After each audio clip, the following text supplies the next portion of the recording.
You want to help people be captured by the vision, but you also want people to feel the weight of what it's going to look like to join you on this vision. You want them to feel that weight. That's key.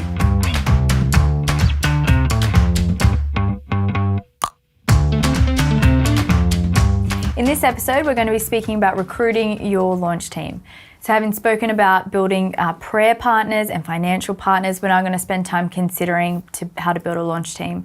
So obviously this is going to vary significantly depending on the model of planting that you're going with, but we want to give you 6 principles that will apply across all models. Absolutely. So here's the first one, have a planned approach to it. That is, you need to work out your pitch. How you're going to make the pitch, how you're going to find the people you're going to pitch to, all those things, you got to have a planned approach. Yeah.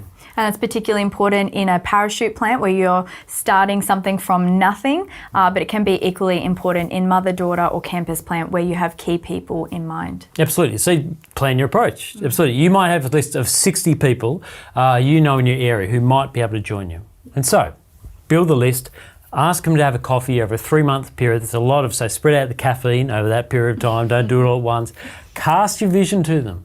See if it bites. See if you get any traction there. And at the end of the conversation, ask them if they know of anyone else who you might be able to have coffee with to have this same conversation. And just rinse and repeat. Do it again and again. And while you're doing that, keep in the forefront of your mind, as you're doing with finances, you're not asking for yourself. You are asking them to join with you on this, but you're asking them to partner with you as you try to reach these people. So that's the first one. Have a planned approach to it. Yep.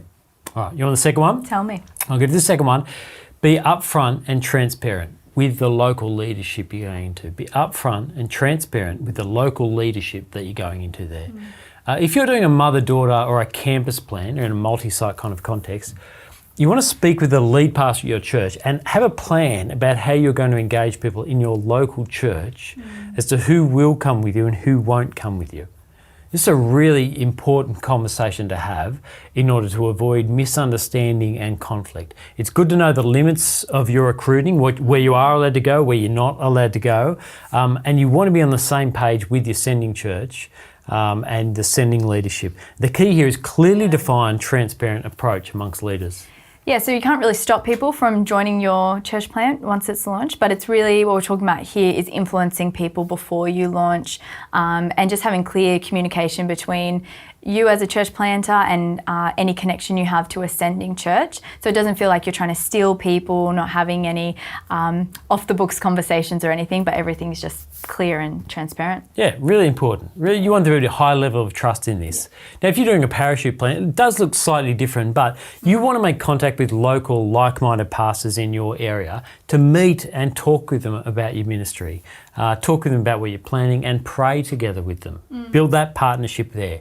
So depending on the relationship, look, you shouldn't be ashamed to ask if they have anyone they could send you away. Am I allowed? I'll tell a story. Tell a story. All right, I'll tell a story. When I planted, you don't want to be the old guy who says when I planted. Well, when I planted back in the 1800s, let me tell you about a guy named Mark Broadbent, who unfortunately has gone to be with the Lord. Fortunate for him, he was a young guy. He invited me to his church down the road to get up the front of his church to interview me about the plant that I was doing. And I didn't know he was going to get me up, but he did. And he said, here's Derek, he's planting down the road. And then he said, if anyone here wants to join Derek in his church plan, you should do that. Because we want to see as many people be saved as possible. And so if you want to, come and talk to him. He'll be here after, go with him. What a remarkable moment of applied gospel convictions.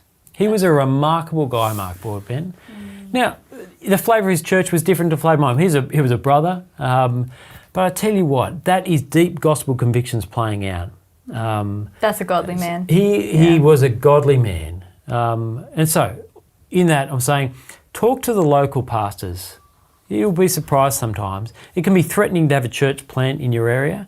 But I say you want to have the integrity to actually go and talk to the people who are already doing gospel ministry in this area. We'll come back to this later, but don't assume you're the only one that can do anything here. There's a whole bunch of hubris in that, but do it with integrity. Yeah. And if people do decide to leave and join your church plant, you really want them to do it well, to not just disappear, but to have a conversation with the church, with the senior minister that they're leaving. What if they aren't going to have that conversation? Yeah, that's tricky.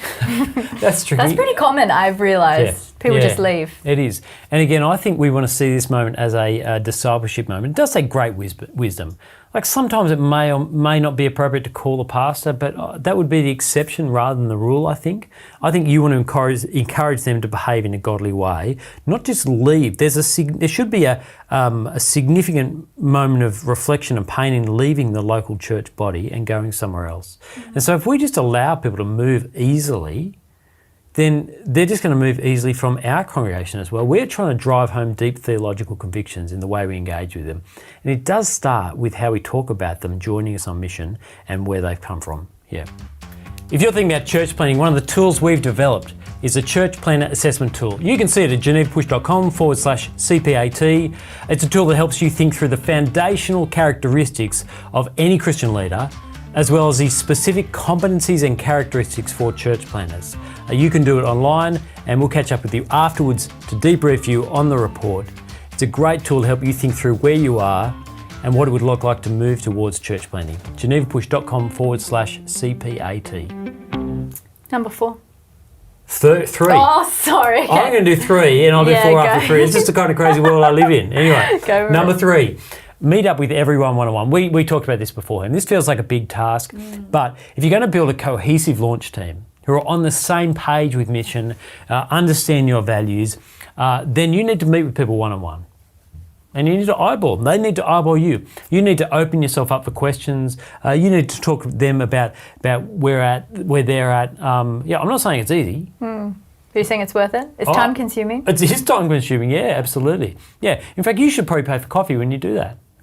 Be generous with it. The planter? Yeah, the planter, yeah. Don't invite people and ask them to pay for coffee. Yeah. No, that's just free coffee. No, it is time consuming, but it's absolutely worth it, which is why it is, and I'll show you why. And these last 3 tips really, really unpack that. Here's number 4. It comes after number 3. Thank you. Here's number 4. Talk about the upfront cost. So in this one-on-one conversation you're having with people, you want to help people be captured by the vision, but you also want people to feel the weight of what it's going to look like to join you on this vision. You want them to feel that weight. That's key. Yeah, to understand they're not joining a cruise ship, but they're joining a lifeboat. Absolutely. That's exactly. We are going out to save as many people as we can. Bring along your floaties because you're going to be jumping out and pulling people in every now and then. That's right. 5th, in this conversation, be prepared to say no. Be prepared to say no. When you're trying to build a launch team, particularly if you're parachuting in and you have no one, you might feel the temptation just to say yes to every single person who has any breath in them at all. Don't do it. Don't do it. Yeah, so you obviously, again, you can't stop people coming once your doors are open. And this might be one of the reasons for not launching too early, but your launch team will really develop a culture and quite quickly. And you want that culture to be healthy from the start. Yeah, and so you need to know the categories and the values of your own church to put before people so they can say yes or no. They can join you or not. Is this person on the same page as you? Or are they just looking for an escape from the difficult situation they're in? Are they on about the same things as you? Are they teachable perhaps? Do they not only get the mission, but do they want to join you on the mission as well? Now you need to work out all those categories and those values beforehand and be prepared to say early on no. Say it early, you'll save you a whole host of pain later. What do you actually say though? Well, that's a great question. I think in this circumstance, one of the things in those moments, and you don't want to make the call too early, but having laid the vision and your values and your categories on the table, if they keep steering the conversation towards a particular theological bent, for example, what do you think about? No, but what do you think about? And it's a very narrow theological bent that a particular group of people may or may not have, but it's a secondary issue for your church. That may be an indication that they're looking for a moment in a community and a hobby horse that you will not provide at this church. And so you do need to call them out on that. In those moments, I think one of the things, the best thing and the most loving thing you can do for them is say, listen, you're a brother or you're a sister in Christ. I'm praying that you find a community of people where you can grow in Christ likeness and join people on mission, but I'm not sure that this church is the church for you at this point. That was pretty good. Yeah, that was all right. I think that's all right. Now, Yeah. I've had to say it to a few people. It's always awkward, Yeah. but it does save you heartache in the long run. Yeah. All right, last one. Last one is this: help those who commit know it.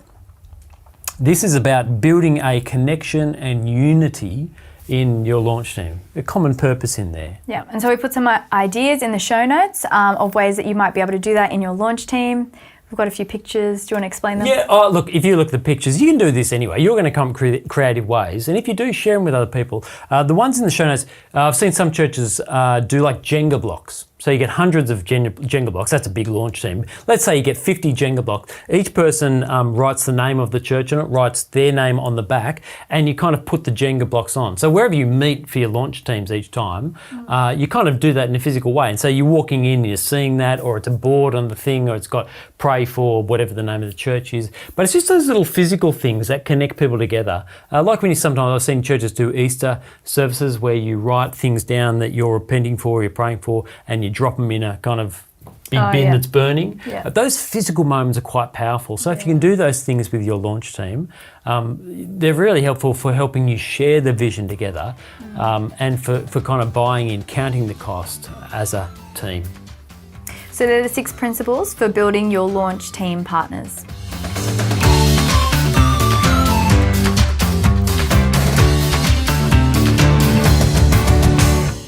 Yeah, you want them to understand that it's a cruise ship, not a lifeboat. Oh, it's not a cruise ship. You have to do that again.